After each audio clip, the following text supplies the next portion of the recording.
So talk a little bit about why you were interested in this project.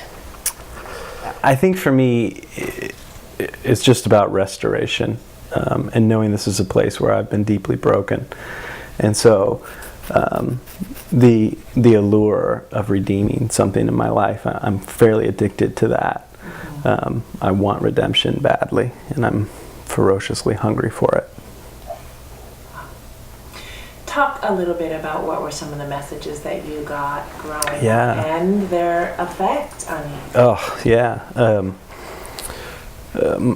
My father was a deeply broken sexual man, and it was hidden for about 20-something years. Just what he was involved in, and I did not know anything until I went on my own journey in my late teens to kind of discover my life, my heritage, my family. And so the shame around him, the shame around his orientation, his infidelity. He was a pastor, a vice president at a Christian college, and my mother, a very faithful, quiet Christian woman who wanted to honor her husband. So despite when everything blew up, she stayed committed to him and would not divorce him, so he still had all the power, and we were kind of pawns as he could go off and do what he'd like. And so I think the secrets and the shame piece that was a part of my parents was fed to me. I was drinking shame in utero. That's how deep it was, and how conservative we were. We were on the far spectrum of that world, which made it more important for us to contain what my father was participating in. So how did that begin to manifest itself in your life and show itself? Yeah. It really complex, right? Because it's like I wanted to be good. I so desperately wanted to be good, and yet what was given to me, just in my own church upbringing in Southern Baptist, church was all sex is bad, and then knowing how broken it was, but then no one would talk about it. It drove me mad. Literally, I went crazy, and so then part of me wanted to rebel. To be promiscuous, to be, well, fuck you, like I will go, and I will reclaim what is mine, even though I don't know what is mine. So I ended up swinging the pendulum to then doing my own damage and my own, participating in my own darkness, which now has taken more time for me to unwind. The shame of my father and that darkness, I did good work around that, but now I have to reclaim my own harm that I did to others, my own harm that I did to myself, my own darkness that I've now brought into my marriage. Now that's hard work. That work may take a lifetime. To begin to bless myself, where I've always been cursed, and now participate in things that I'm not proud of, and that have my own shame. And then how do I care for myself well, only giving the tools to harm myself and to beat myself into goodness rather than to love myself into goodness. Shame has such a powerful impact on standing in the way of us receiving love or understanding our belovedness, I think. And it sounds like you said, marinating in it in utero. Mm-hmm. Can you talk a little bit about the impact of shame, you think, on you and on your understanding of your belovedness? Because it sounds like that was powerful for you. Yeah, I think it's the desperation of wanting to be blessed, the desperation of wanting to be named good, and knowing that was impossible in my family, knowing that was impossible in my church because I had a penis and because I had a sex drive. I was set up to be bad. I was set up, not to be good. And then to compound that with just my own broken family, my own orphanness, and having to father myself in different ways and through women and all that. And it was just, I was set up in so many ways, and then made my own choices out of my own brokenness. Yeah, I don't know if that answers your question or not. Yeah. How did the experiences affect your sense of yourself and affect your view of men and women? Mm-hmm. I mean, I think I bought fully into the cultural stereotypes because it served me well. And yet, just my own journey being bad, and then my own journey of self-contempt and self-hatred, and knowing that is kind of my biggest thing because it's all I've ever known. And yet, I can't be free when that's my mode of operating, is self-hatred and not blessing my body.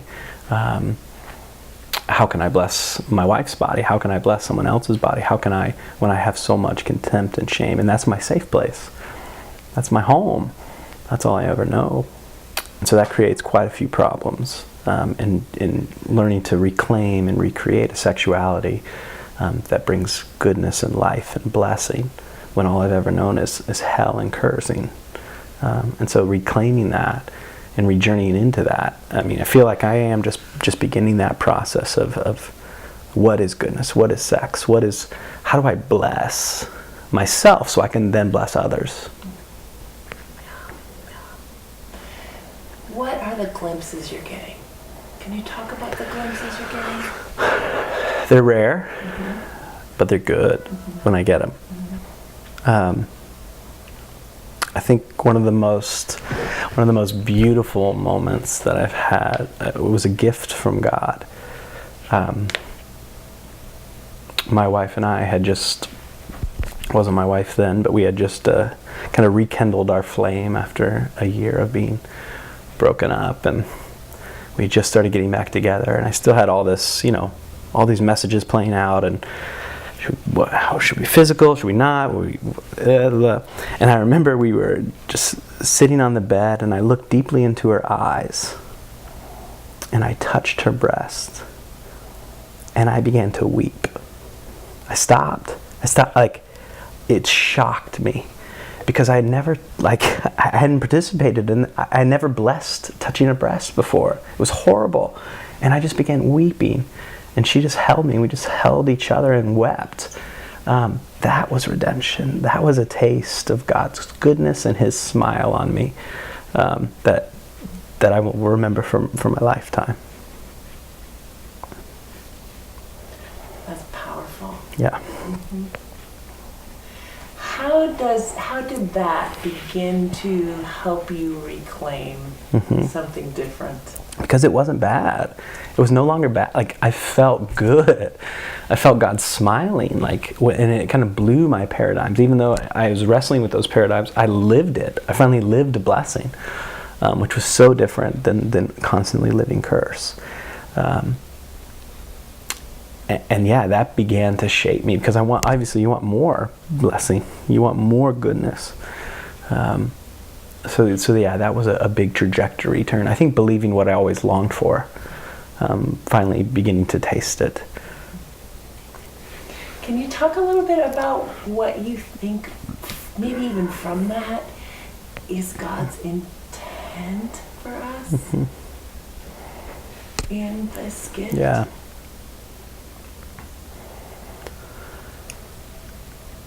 I mean, I don't want to just harp on shame, but that's where my mind goes. I feel like taking away shame. Like, I didn't have shame, so I could be fully present. I could be full-faced with the woman that I loved without shame. I think that's what the cross is here for. I think that's what actually the gospel is supposed to be, rather than what it has in many ways turned to be, which is no give shame, like put more shame on. And that's not freedom. That's actually just more prison, and it reminds me much more of hell than the delight of heaven. So if shame was removed, then what would that intent look like? What would that intent look like? Yeah. Say more. So So the question being, what is then the intent? What is God's intent in the gift of sexuality? And so you're saying, remove the shame. Yeah. So then what's there? It feels like permission to delight in each other, like permission to truly enjoy and taste of the goodness of sex, the goodness of what God intended, the feast, the banquet, like yes, to enjoy, to deeply enjoy, rather than the scraps, rather than being the pet that licks the crumbs. I feel like that's where I've been, and yet I've had the pleasure of sitting at the table, and I want, and it's there for me, like it is there. It's accessible. If I can get beyond this shame, if I can get beyond the self-contempt, if I can own my rightful place at the table, it's there for me. So speak a little bit about what your hope would be for Wilder, what your hope would be for those that don't have to grow up in this shame. Yeah, my son, he is good. He's a good man, even though he's only this big.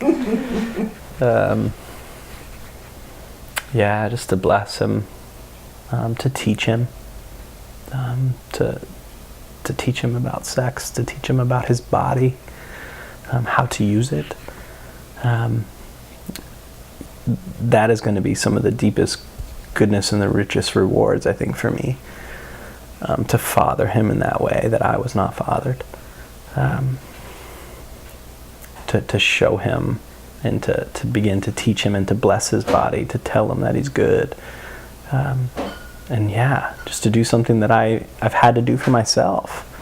I've had to father myself in regards to sexuality because the church has failed. My own parents have failed. To begin to teach him without shame.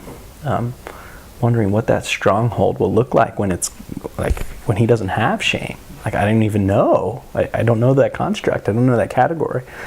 And so it excites me. It excites me very much what my little boy, the type of man that he will become, and how his sexuality will lead to blessing and goodness.